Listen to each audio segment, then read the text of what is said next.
Good afternoon or good morning, depending on where you're joining us from. And thanks everyone for coming to day 3 of our Transit Cost and Project Delivery Symposium. My name is Ramik Avaz, and I'm a policy analyst here at the Eno Center for Transportation. And I am very excited to spend the next hour discussing community engagement and planning. This is such an important part of the project delivery process. It is critical to both transit as well as housing and pretty much all public works and major public investments. And a major piece of our report, the public engagement piece is critical, and it can both be an incredible benefit to projects. It can also be an area where projects run into difficulty. So we have an expert panel from agencies and private practice across the country joining us today for our 60-minute discussion. As a reminder, you can enter your questions into the chat box on your screen.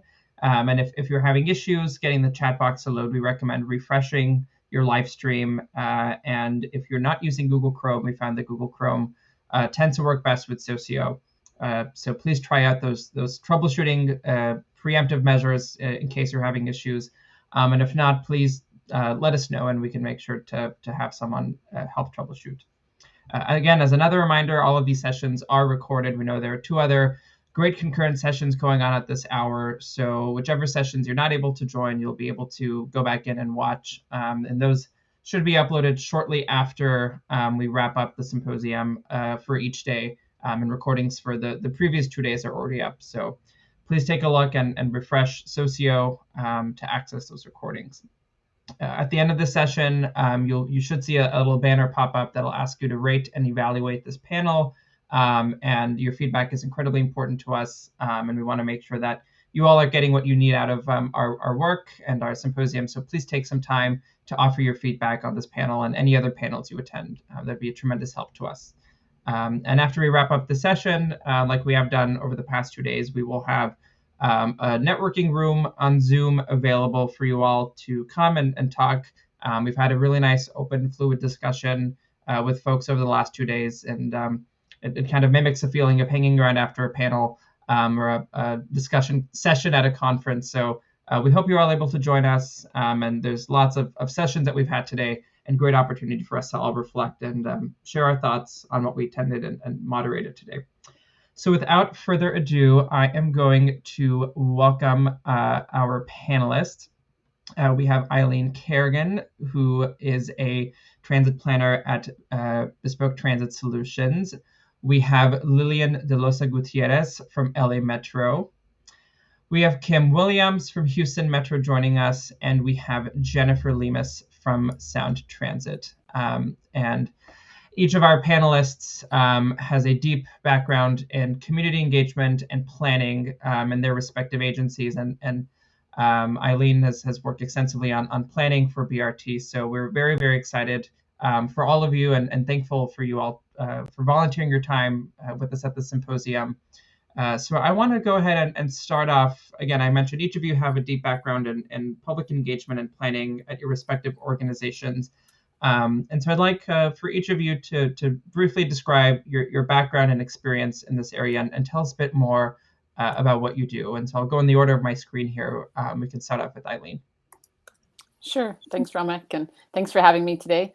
I'm outside of Denver, so it's still morning for me. So good morning. As Ramek said, my work focuses on bus rapid transit. I'm a transportation planning and research consultant, and I spent a good 15 years or so working domestically and internationally on BRT planning and implementation. I've had the opportunity to work with municipalities overseas on their planning or corridor construction, and then have researched both domestically and internationally, what are some of the common challenges that cities face or agencies face when they're trying to implement a BRT corridor? And we found that it's usually not the technical challenges. That's, if you will, those are the easier solutions. We find it's the political decisions and things like community engagement, which is they're harder. So I've been really interested in how cities around the world have wrestled with those problems and some of the interesting solutions that they've come up with. So perhaps most relevant to this audience, 2019, I think it was, I worked with ITDP, a international organization. They have a US-based office. And I worked with the US team to develop a BRT implementation guide for US cities. So looking at some of the specific challenges to implementing BRT here rather than Colombia, China, other international contexts. But what were some of the US specific challenges? Not surprising, public engagement was one of the key issues. We looked at 13 corridors, and there are 3 sort of in-depth case studies. So I'm happy to bring some of those insights and others from my work today. So thanks for having me. Thanks, Eileen. Lillian? Good morning. Good morning for me because I'm in Los Angeles. I work with LA Metro, and my background in community engagement started in 1992, working for City of Los Angeles Mayor Bradley. I was a liaison to the Latino community under his administration, and then went to work in the private sector for the past 20 years. For 20 years in the private sector, doing community relations specifically for projects undergoing environmental review under either the California Environmental Quality Act or the National Environmental Policy Act, specifically focusing on the underrepresented communities of pretty much the Western United States, and ensuring that everyone was educated and participated in the planning process. And then for the last 6 years, I have been part of Metro's communications department, and I oversee a team of several community relations professionals that are doing specifically community engagement for projects in the planning projects. And I work with a team also that does community relations for projects in the construction relations aspects, as well as public education. So I'm pretty well-rounded in terms of community engagement for all modes of transportation, from BRT to rail, heavy rail, high-speed rail, highways, streets, everything related to transportation project planning, and then also for infrastructure and facilities that require as well CEQA and NEPA review for those infrastructure projects. I'm looking forward to discussing some of the challenges and opportunities we found as part of, involving communities, especially those that are underrepresented, that are usually very supportive of transportation projects, but are sort of not not as I guess overlooked, because there's much more vocal minority communities that tend to take control of the conversation and causes delays in delivery and what have you. So that is sort of my background, and look forward to a good discussion with my colleagues all over the country. Thank you so much, Lillian. Jennifer, we'll go to you. Thanks, Ramek. I am Jennifer Lemus. I'm a Deputy Director of Community Engagement here at Sound Transit in Seattle, Washington. A rainy day, of course, and morning for me. I have been doing public engagement for about 22 years. I started my career in 1999 with the Santa Clara Valley Transportation Authority in San Jose, California. And I kind of started, I want to say by accident a little bit. I was hired very specifically for a term limited position to help plan an opening event for one of their light rail extensions out to the city of Mountain View. It was great. And I sat with the community outreach, community engagement division. So I got to really learn and hear and understand what they were doing as they were embarking on a few extensions of their own and bringing BART from the East Bay into the South Bay as well. So I was really interested, attended public meetings and really got to understand what they did. And I eventually applied for a permanent position and got it. And in 2006, moved up to the Seattle area and started at Sound Transit. And I've been here for about 15 years. And, very much like Lillian, all modes of transportation. I worked in commuter rail, heavy rail, light rail extensions. We're just starting maybe in the last few years, dipping into the BRT world with our Stride service here at Sound Transit. So that's exciting. But I've, done a lot of work on mostly on the construction side of engagement. So I've been heavily involved with the technical team, putting out fires, solving problems, and trying to be respectful and transparent and giving the best information about impacts and mitigation that we can for our construction projects. As I was promoted into management into my current position, I oversee engagement specialist on the planning side, as well as transit safety and as well as a customer engagement component. So bringing that engagement philosophy and discussions into service planning and bus changes and kind of those operational concerns and just changes that we're facing with every few months as we do a service change or we open new service. That is exciting, as we just did a few weeks ago. We opened 3 new stations, but bus transfers is kind of scary and kind of can be complicated. So a group that I support looks at the engagement and the communication tactics that are needed for those types of activities. I'm very much looking forward to being with these ladies and discussing our challenges and our opportunities and best to collaborate as part of the ENO network system. So thank you. Thank you so much, Jennifer. And last but certainly not least, Kim. Thank you, and good afternoon. It is afternoon here in Houston, Texas, and it is a nice day for us. It's not 90, so that's always a good thing. Um, I would thank you, Romick, for having me join today. I think this is an extremely important topic, and I'm glad it's getting focused during this time. And it's a pleasure to be with these ladies on the virtual stage. I would say my background really with public engagement started as a community resident back in the 90s when I lived on 16th Street in DC when they were building the U Street line, which I can tell you was very interesting times. Later on, I became a stakeholder when I worked for my member of Congress from Detroit on the Transportation Committee. And so we were constantly fielding conversations with constituents who were either for or against an infrastructure project happening in their neighborhood or in their area. And so I joined Houston Metro 14 years ago when Houston Metro was in the process of doing an expansion of their existing trunk line of their light rail system. They had previously built the red line down Main Street of Houston, Texas. So they dealt mostly with building owners and Main Street businesses. And it was not a good experience for the agency or the stakeholders. And that history followed as the agency got ready to do an expansion, which is when I came in. And I say we went from Main Street to my street because the light rail expansion then pegged out into 3 different lines hitting 3 different distinct neighborhoods, 1 historically African American, 2 Hispanic.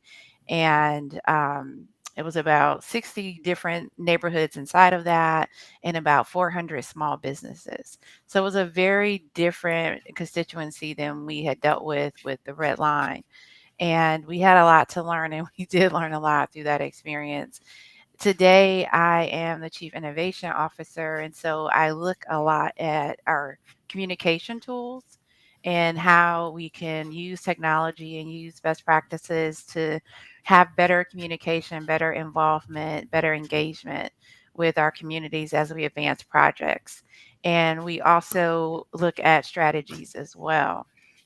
We just recently got a significant bond referendum passed in 2019. So we have a $4 billion program that we're about to roll out over 20 years. And these new set of projects extend beyond Main Street, extend beyond the original group of neighborhoods, and it's kind of further out in the suburbs and exurban areas. And so again, a whole new population, a whole new demographics that we'll be dealing with. And so I think this conversation will be very beneficial to me as we look at rolling that out over the next 20 years. So thank you for the opportunity to be a part of this. Thank you all so much. And I think each of you touched on topics that are again, really timely and relevant when we think about delivering transit projects. And so I want to start off kind of on a point that I think Lillian brought up, on when you have a vocal, perhaps unrepresentative group of stakeholders that have this outsized presence at public meetings. And it can often be a little contentious. It can lead to delays. That's something that we've seen, and I've seen on the housing side, when it's often people who are really opposed to a project, that really have a lot of momentum in terms of turning out to these meetings, and other groups that may be supportive or are otherwise key stakeholders aren't represented. So I'd love to hear from each of you on what are some strategies that you've seen from your work that can really tamp down, or at least attempt to make sure project sponsors are accessing a broader cross section of the community, and prevent some of that unrepresentative animosity from taking over the public process. Lillian, we're happy to start with you. Yeah, I mean, I think as it relates, I'll point to a recent current project that we're working on at LA Metro. It's a bus rapid transit project that is looking to develop, implement a new bus rapid transit line between North Hollywood, which is in the San Fernando Valley, if you're familiar with Los Angeles, all the way into the San Gabriel Valley to connect to Pasadena. It goes through various communities. And really what we've heard from transit users is that they really want this. I mean, a one-stop connection between the two valleys through major destinations along the corridor is something that is really well supported, wanted by transit riders. Unfortunately, it's hard to get them to the hearings. It's hard to get them to the discussions. And we've done a really good job at ensuring that transit advocates are represented. We've had a meeting that was supposed to go for 2 hours that lasted 4 hours during COVID. Online. And that was, amazing. That was great. Lots and lots of testimony back and forth between the people that really want this and those that really don't want this. Unfortunately, I think where we're at a standstill is, and this is a lesson learned, is that it's election time, right? There's no one wants to really take hard decisions, but in getting our elected officials to either support or oppose certain elements of the project is necessary, I think, as we move forward, because we need those champions in order to, push the agenda of the sponsor agency ahead. And as a CEQA, because we're undergoing CEQA, we have to be, Switzerland. We don't take sides. We have to let the process roll out. But, the transit advocates that really want this are doing their job in ensuring that their voices are being heard. And likewise, the stakeholders that don't want anything, that don't like change, are also doing their part. So it's kind of a volatile situation, because until we have the project champions in our board and in our elected local representatives, we really are not going to have, if you will, some sort of resolution, a timely resolution. And so we're caught in between crossfires, if you will.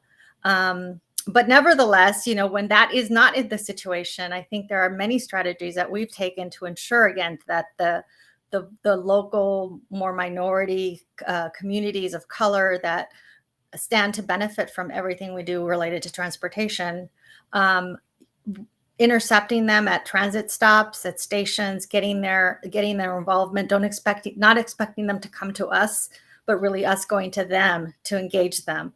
And whether it's through an iPad and getting them to do a survey, or even, we've done things where we can get them on video saying, hey, this is a good thing. I want to make sure that my voice is heard. I can't make it to the hearing because it's, I'm working or what have you, but please let your decision makers know that I really want this.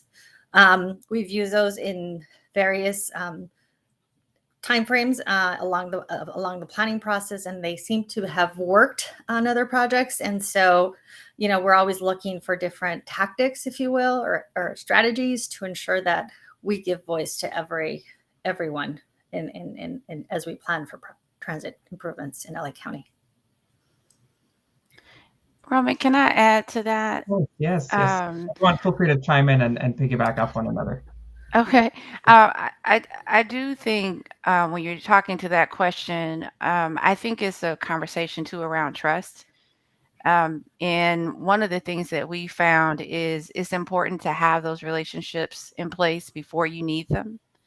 And our approach has been, and we had this conversation when we concluded the construction of our rail expansion, we had staffed up quite a bit on public engagement. And the conversation was, do we keep this team in place or do we start kind of downsizing? And we knew that pretty much we were rolling into our long range plan next. And so we made the decision to keep that team in place and actually expand and grow it. And what we do is we assign people to different quadrants. And so it's their responsibility to, be a familiar face with the community, to be present in those community meetings so that when the time comes for us to go to that group, it's somebody that they know, it's somebody that they've worked with, it's somebody that they've seen. And I found that in situations where you have very vocal minority groups, and not just demographically minority, but someone who is, you know, where trees are important to them or what have you, that you have some type of relationship with them going into that conversation, and it makes those crucial conversations a little bit easier. I'm not going to say that they are going to move from their position per se, but you can have more of a conversation, more of a dialogue, and maybe have more compromise happen along the way. And so I think that that's important too. I can build on that too, Ramik. You stole my words, Kim. We're in the business of building relationships, right? And with that builds the trust. And I know when you look at kind of we call it the transportation life cycle, when it really starts, in the pre-planning. I mean, when you're getting into early scoping and figuring, maybe even before that, but you're figuring out where light rail lines or commuter rail lines or bus rapid transit lines are going to go. You're immediately wanting to embed yourself into that community, find your allies, find your adversarials too. You want to find everybody so everybody has, the equal voice, because you want that broad, spectrum of public comment, and you want to see, what the fabric of the neighborhood is and how we can, build into that, and what kinds of, and then on the flip side with your transit with your sponsors or your project leadership, what can we communicate to them and saying, this is what we want your feedback on, and how they will actually take it and use it. So we can communicate back and say, yes, years ago, this was the sentiment of the community wanting this type of whatever it is, the design of a station, and how it was used. And you can communicate and tell that story. But really it's, kind of the tactics that we use is, being very intentional of who you are, inviting. We all know that just, retired folk who have a lot of time on their hands, like my parents, go to the public meetings, and sometimes those are the ones we see, or the super vocal opposition will show up.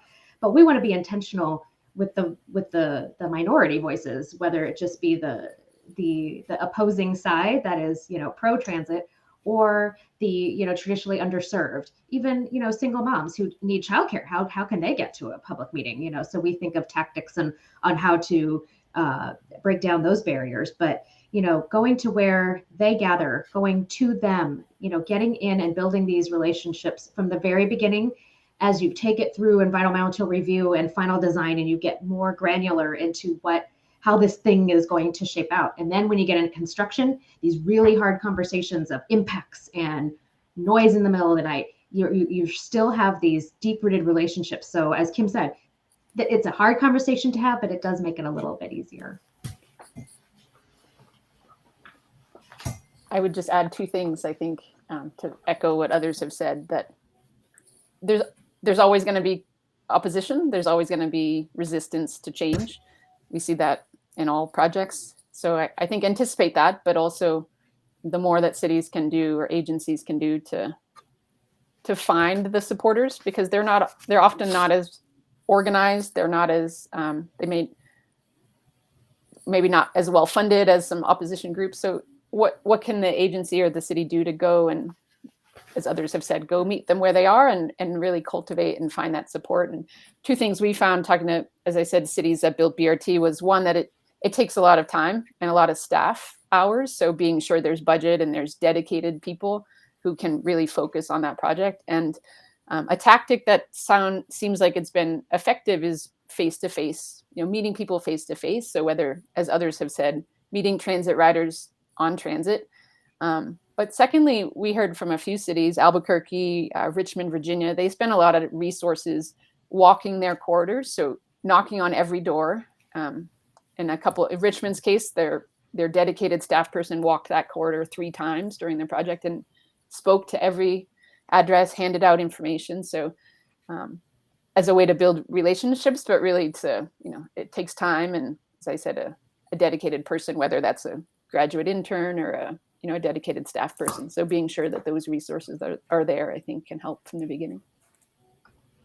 That's all incredibly helpful. And I think that's such an important point about not only meeting people where they are, but just being very intentional about your outreach. And, the point that Jennifer was making about, being clear about what do we want your input on, and here's how it will be used.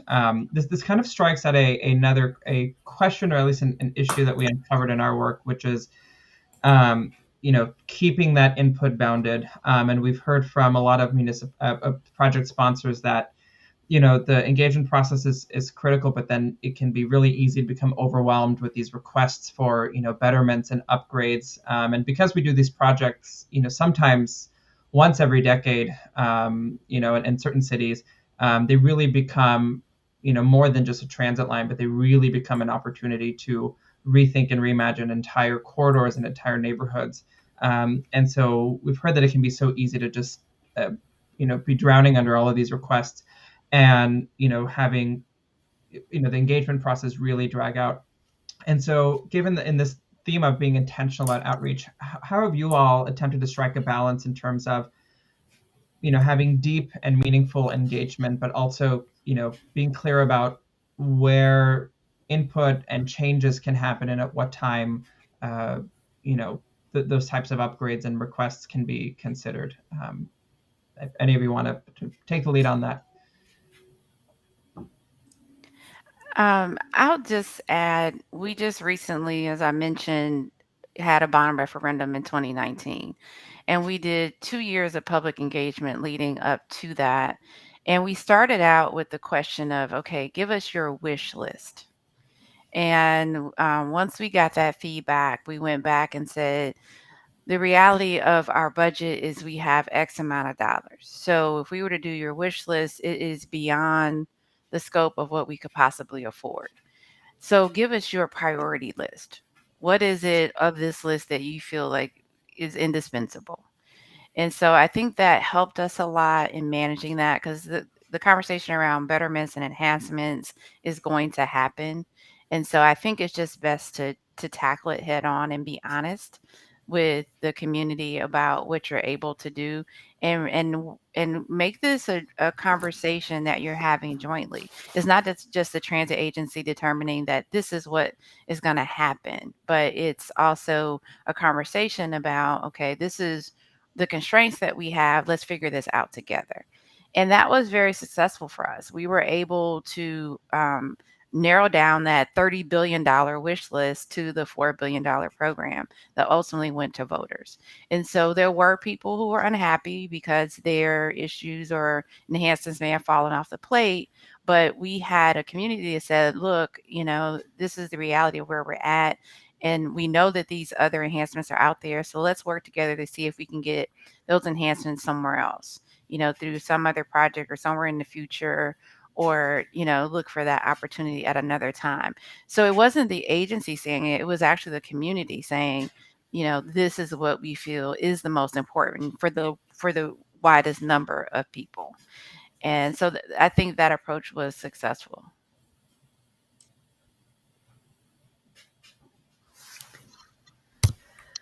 I'll add that in the planning process, right, as we're discussing the design, the preliminary design issues, a lot of those betterments come up, and we have an opportunity as communicators to say, this is the budget we have, but oftentimes the public doesn't want to hear, what do you mean you can't afford it? You can afford it in the wealthier communities of LA, but you can't afford it here, or whatever, right? There's always, they got theirs, we want ours kind of discussion as well.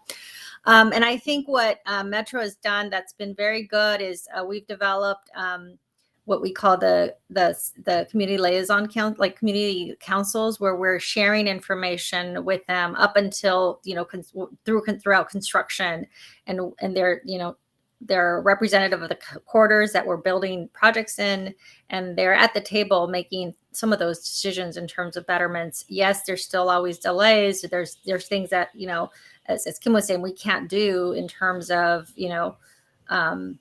the betterments that may be just not doable within the budget constraints. But we're always open to finding grant opportunities, to partnering with the jurisdictions to see maybe we can partner and deliver some of these betterments together. But it's a dialogue, right? It's a dialogue that requires time and the trust and the relationship.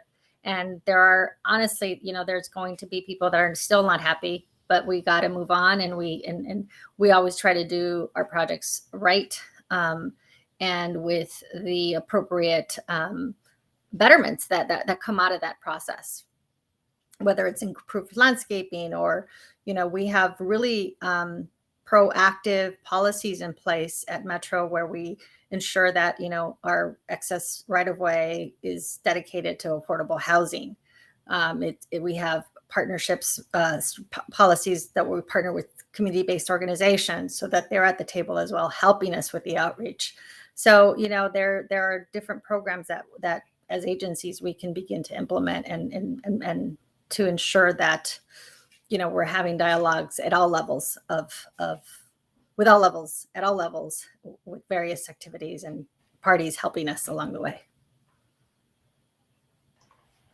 Yeah, I'll jump in and add that it's kind of a phrase we say all the time. You have to trust the process. And, I know that that's hard, coming into neighborhoods that have never experienced, light rail, or have never, seen, heard, smelled, kind of figuring out exactly what it is and how they will actually use it. The being very clear about, communicating what the process is, what the schedule is, and where precisely people can, add their input. And even, before that, you're working with your project teams and your project leaderships and designing your public engagement plans, or your, things that you want to, and your tactics and the goals and the outcomes that you want to achieve. You have to get their buy-in first and say, are we just going to talk one way to these people and say, or are we going to have a two-way, in-depth, great conversation? Or somewhere in this spectrum, are they going to be empowered to make some part of the decision? I don't think, Sound Transit is quite there yet, but, in other, agencies or in other ways that we can incorporate public feedback and actually use it, I think is super important. And that way we can communicate that back, our process, to the public, saying, here we've got this kind of long, arduous, government process, but community engagement is woven into the fabric of all of everything that we're planning. And here at this stage is when you can, in an environmental report, your public comments are very formal, and will be used in a certain way. But as we're in design, we want your feedback on colors and landscape or whatever it is that you're agreed upon with your project team. When it gets into betterments, I totally get, people see either Sound Transit or LA Metro or Houston with the deep pockets. Of course you can afford, what seems small, to a neighborhood or even to a jurisdiction. But we are constrained by our budget. And I think Sound Transit's done a very good job of recently getting into the transit-oriented development, with affordable housing, with all kinds of different programs that are, aiding, people who are experiencing homelessness. So I think there's a lot of great work just beyond, transit planning and construction and project delivery that we're doing that can really, support a community going forward. Thanks, Jennifer. I onto this point too about, when people come in with requests and demands, one thing that we've heard, both in some of our past sessions, but as well as in our conversations with folks involved in community engagement and planning, is that, given how long these project timelines are, there can be a lot of turnover in the residents who live along a corridor, especially in really fast growing communities where, the character and makeup of a neighborhood can change in the span of, a couple of years. And so, I believe in one of the past sessions, we had a agency representative raise this idea of, to what extent can you have some kind of a statute of limitations on public comment, but that can be really difficult when you have people come in, and say, hey, we were never consulted on this, 5 years ago, we didn't live here, and now it's affecting my neighborhood. And I imagine, especially each of you living in such fast-growing regions, to what extent have you experienced that on projects, and how do you manage that in a way that, doesn't reopen the Pandora's box of public engagement late in the game, but still respects or reconciles the fact that, there are people now who live in the community who want to have some type of a say in the project?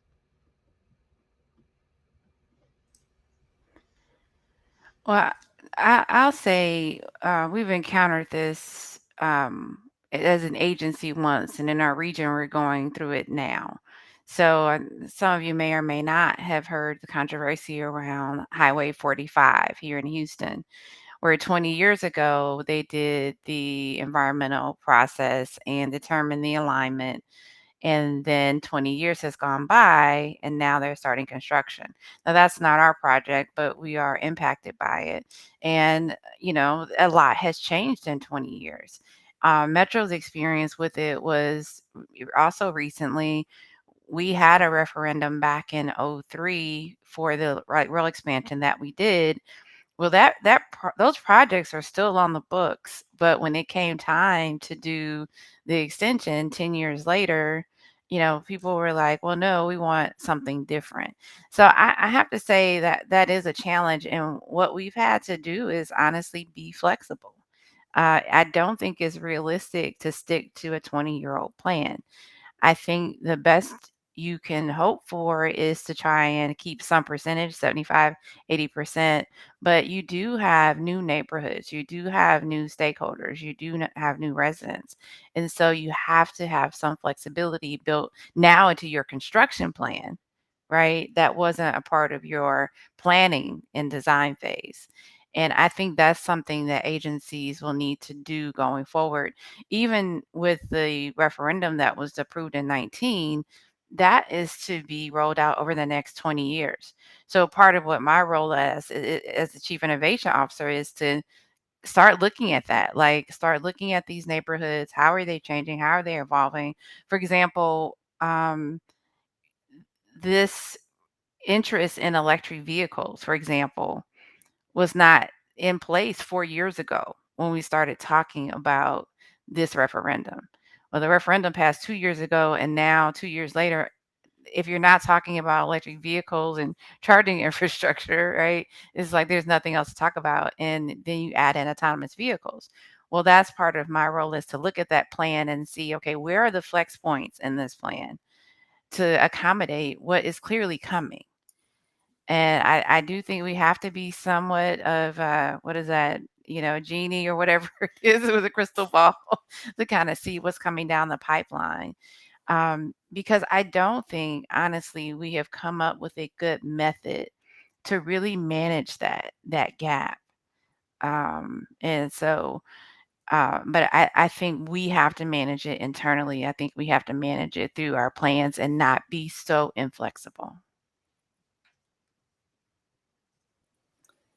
I might just add, I don't have a great answer, but I'll certainly echo that those long project cycles are, I mean, we see it with BRT, 10 years, multiple 2 decades from planning to the project being completed. It's an extraordinarily long time to get transit built. I think it underscores the importance of this research that Eno's done, and hopefully your recommendations can help cities build more transit more quickly. Otherwise, I mean, collectively, we're not going to meet our equity goals, our sustainability goals, if it takes us 20 years to put a dedicated bus lane in a central business district. So just to say it's important, I don't have a great answer, but if we could shorten those implementation timelines, we wouldn't have that challenge to that extent, right? You wouldn't have 2 generations waiting for a project.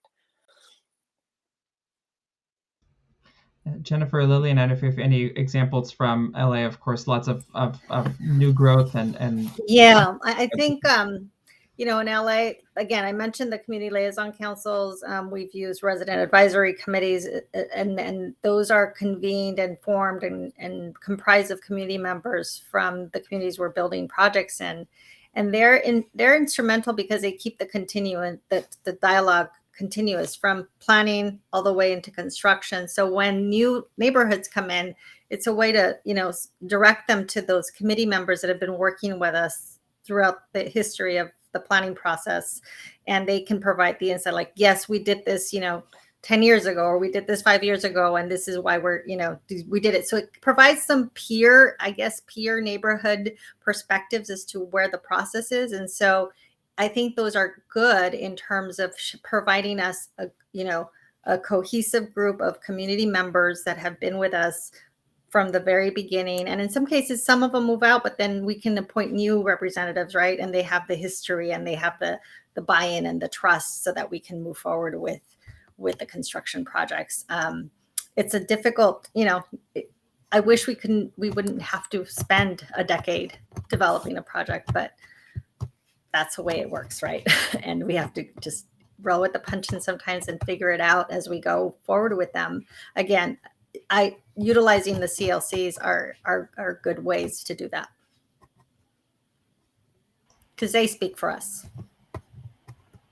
That's great, Lillian. We have had in our system, when we are in the early planning phases, we've had stakeholder advisory groups or community advisory groups, as we call them, but they really only take you through one part. It's not carried into the final design and construction. So I'd love to have a side conversation about that because it's keeping that consistent person or, someone from the agency on their side, but also from the community, keeping that continuity. And I love in the chat, someone said, keeping the forward-looking constituency groups, including school districts.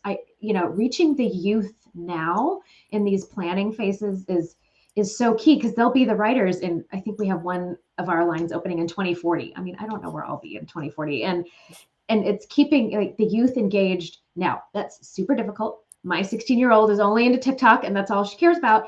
Okay, let's do a TikTok dance about, light rail planning. We'll do it.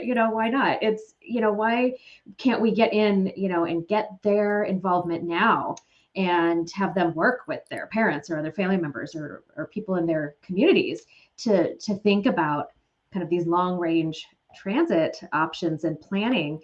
And it's hard, to keep people engaged. It's hard to get adults engaged, in some of these kind of longer range. How is this affecting me today? It's not okay.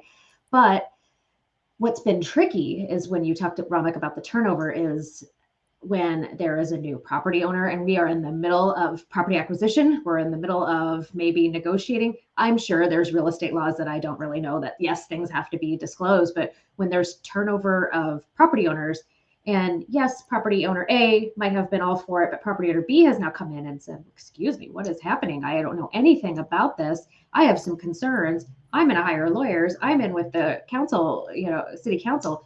Yeah, that's tricky. And how being able to bend and flex, and have some leeway with the project schedule is helpful. But yeah, it gets super tricky with, the turnover of property owners and either the miscommunication, lack of communication, and having to reintroduce and build those relationships with a whole new crop of folks sometimes is time consuming, but I think worthwhile in the end.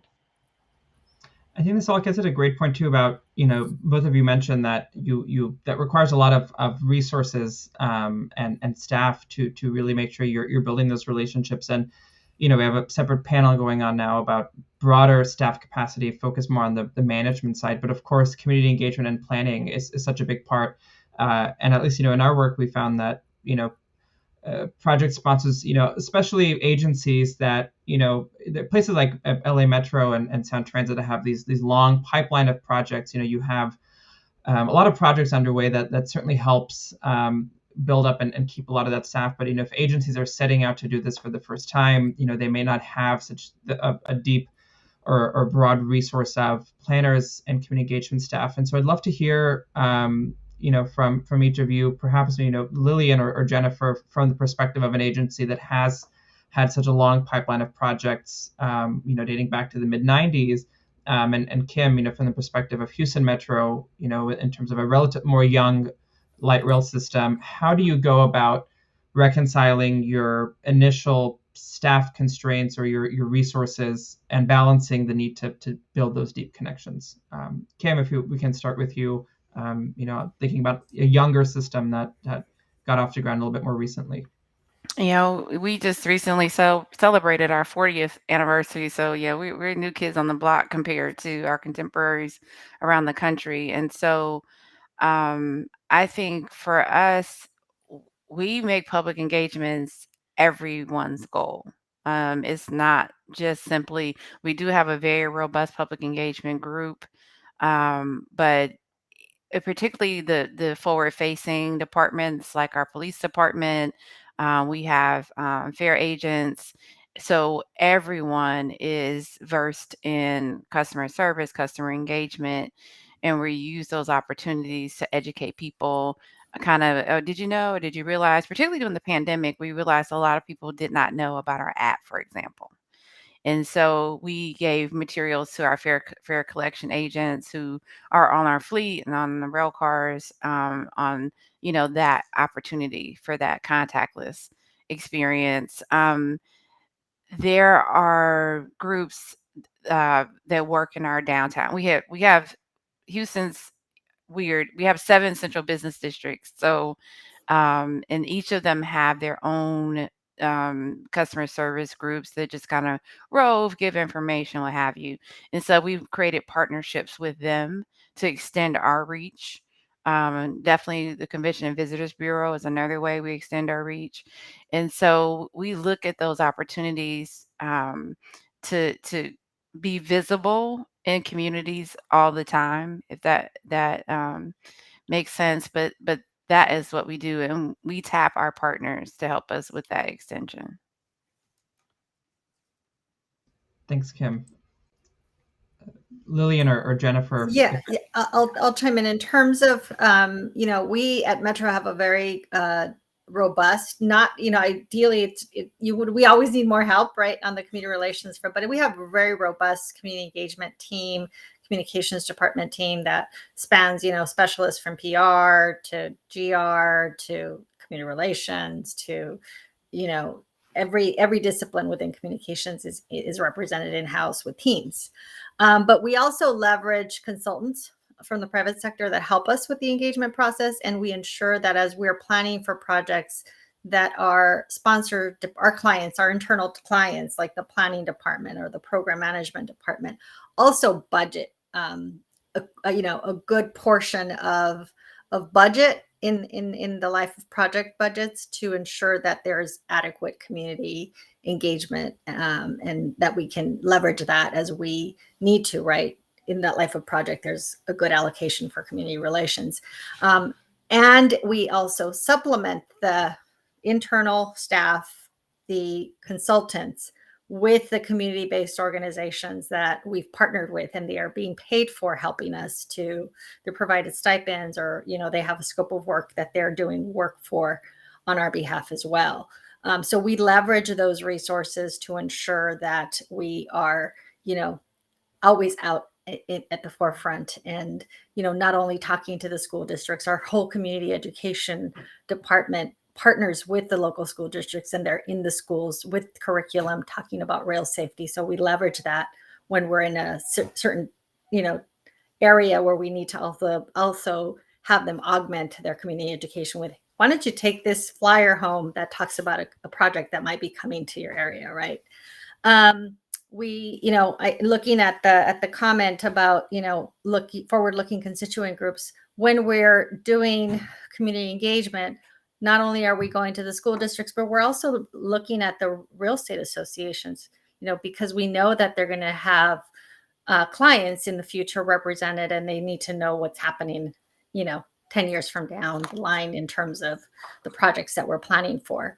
And then the local retail, that's a little tricky, because as with local retail, especially mom and pops, people change out, management changes in businesses. So again, it's walking those corridors and talking to those residents, flyering those retail companies that are our stakeholders, especially if we're going to be on a corridor where those businesses, may lose parking or, have some construction impacts along the way. And we have a great business interruption fund for the big capital projects where the businesses are, we try to make them whole for whatever business interruption that we caused to them. It's a little harder with the local retails again, because, they're mom and pop. Sometimes they don't have the financial stuff that we require them to have in order for them to be made whole. And that's, we continue to work on that effort internally so that we can help as much as we can, especially with the local retails in terms of our, not only the business interruption fund, but our Eat Shop Play campaigns where we promote those businesses internally so that we can, help them continue to do business when they are impacted because of our construction activities. So that's a lengthy discussion, but basically the bottom line is making sure you have the budget to ensure that we can tap to it if we need to augment outreach. Thanks, Lillian. I don't have anything like super groundbreaking to add to that. We do a lot of those same, tactics. We have this robust staff that is assigned to each project, whether it's corridor based or whether it's, big, like mega project based. We also, supplement with consultants, and we are often in with the project team, making sure that the budgetary requirements are in there, that they know exactly how much, an online open house is going to cost and how much, what an 2-year, 3-year long engagement effort will cost. So getting that in. We are just starting with the CBO kind of payment stipend piece because as we're growing, even though, I wouldn't classify Sound Transit as a legacy system. We started in 1996. So I think we're even younger than Houston. But, we're moving away, in the next couple of years, we'll have more operating miles than actual miles under construction. So we're trying to find a new identity as an operating agency, and how are we going to sustain our engagement efforts in an operating environment? So I think that's our biggest challenge. And I think what's really great, we have agency priorities, and one of them is, building, and they put community focused ahead of safety, which I thought was such a huge win. But, building a community focused, safe, and reliable transportation system, is one of our agency priorities or agency goals. So it's really showing that the community their input is matters, and we are really designing it to the focus of the community as best as we can. And that's why engagement is so needed and has to be resourced effectively to achieve that. Thanks, Jennifer. And so I see we have just under a bit over 5 minutes, about 6 or 7 here left in our discussion. So I want to steer us back to a bit of a more macro issue when we think about just the political environment in which transit operates. And one thing we heard consistently is that, when you're advocating for a project, you're not only having to defend that project, but you also have to defend the value of transit investment to begin with. And so, so many of our agencies are, you have to battle for public transit as a concept, as an investment. And it's a bit more of an existential fight, on a project by project basis. And, we have a spectrum of modes represented on this panel. Eileen has done a lot of work in BRT, and each of you have worked in various rail systems around the country. So, I would love to, maybe as a closing reflection, thinking about how do you all, when you're working on these projects, when you encounter these areas where there's opportunities for opponents to really attempt to derail a project, because they're not just saying, oh, we're against this particular alignment, but we don't want any light rail, or we don't want, these bus lanes to take lanes away from cars. And so when you have to really not just defend a project, but a mode as a whole, how do you all operate within that constraint? And what are some tactics or resources that you all have used to build up the support and really defend the value of both of your projects, but transit as a whole, perhaps in an environment where that might not be always well received? Eileen, I know at least BRT is a little bit different from rail. I don't know if you have any perspectives. Less physical infrastructure, but of course, nonetheless, still involves a lot of community engagement and perhaps some anti-transit sentiment. Always, yeah. There's, as I said, every project I've looked at or worked on, there's been opposition. I guess a couple of thoughts come to mind. I think it's important, and in that US implementation guide I talked about, we certainly highlight the need for cities and agencies to sort of get ahead of what those flashpoints are. I think at this point, enough cities in the US have built BRT to be able to anticipate what the common critiques are going to be. It's we don't want to remove a lane of traffic, or a travel lane dedicated to buses. We don't want to lose on-street parking. We're concerned about construction impacts, and we're concerned about displacement. I'd say start a project, go into a project knowing those are going to be 4 key concerns, and think about what the argument, how to address that. Parking is so contentious, and I'd say, and I think it's often, as you said, in order to advocate for a dedicated bus lane, it's not really just that corridor. You're really having to make the argument for the transit priority generally. And we've talked about this a little bit before. I think the responsibility of the public agency is to say, we can't have it all. It's a narrow right of way. It's a fixed width. We can't fit everything. So if you want transit, we can't have transit and parking, or we can't have transit and the existing number of travel lanes. So really talking about, what are the priorities and what are the trade-offs. So, and I think what goes along with that is really highlighting not what you're losing per se. Yes, we're losing a few parking spaces, but what are you gaining? So, and who is gaining? A lot of projects will highlight travel time savings. So, and all of the people on that corridor who are on the bus, who perhaps were on that bus through COVID, they can get to their trip more reliably. They don't have to, leave early.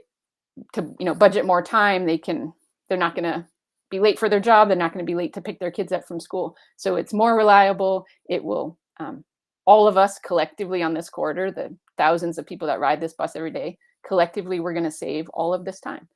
Richmond, Virginia had a really interesting campaign. They talked about, I'm going to forget the tagline, but it was a video campaign, and they talked about all the things you could do with the time that you saved. And so they talked about, you could visit with your friends, you could spend time with your family, and it was really that quality of life.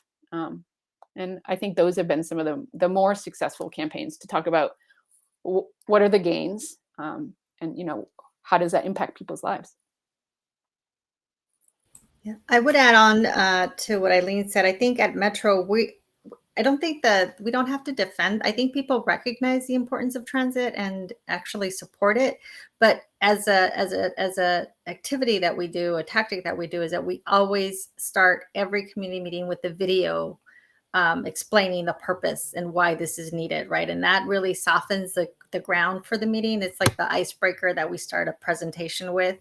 Here's our video. It tells you why this project is important and what it's going to do in terms of ridership, and in terms of the improvements and the benefits to the community. And then we get into the dialogue about the nitty gritty of the project. So I think employing that introductory video to your outreach and engagement programs is key, because it helps you. You don't have to defend it. The video really says it and puts it out there at the very beginning. Especially when you make videos like LA Metro does. They're amazing. And I would just add really quickly that one of the things we've been trying to do is change the narrative and position what public transit is, which is economic development. And we kind of learned that when Amazon did its search for, its headquarter too, and Houston did not make the top cutoff list. Mm-hmm. And when we started looking at what that was, when the business community started looking at it, one of the things, and, we didn't get full disclosure on why or why not, but one of the things we heard was that we didn't have enough public transit. And that was a wake-up call to our business community, which quite honestly, we had always been in this tension with in terms of the value proposition for public transit. And so then they began to understand the economic development needs for having a robust public transit system. And so we've been trying to highlight that, how we get people to work, how we get people to school, how important it is towards, attracting people to the city, because people, younger generations want transit, they want options. And so that, I think, has been important. And I'll just end very quickly. We're connecting communities. I mean, that's just what it's all about. People now have options sitting in traffic. I mean, I say traffic is terrible, and Lillian probably laughs, because LA traffic is, off the charts. But, you can get to the airport, you can get to a Seahawks game, you can get to downtown core, you can get to, wherever you need to go, where you never had been before without driving. And I think it's just important to really communicate that regional connectivity in all of our work.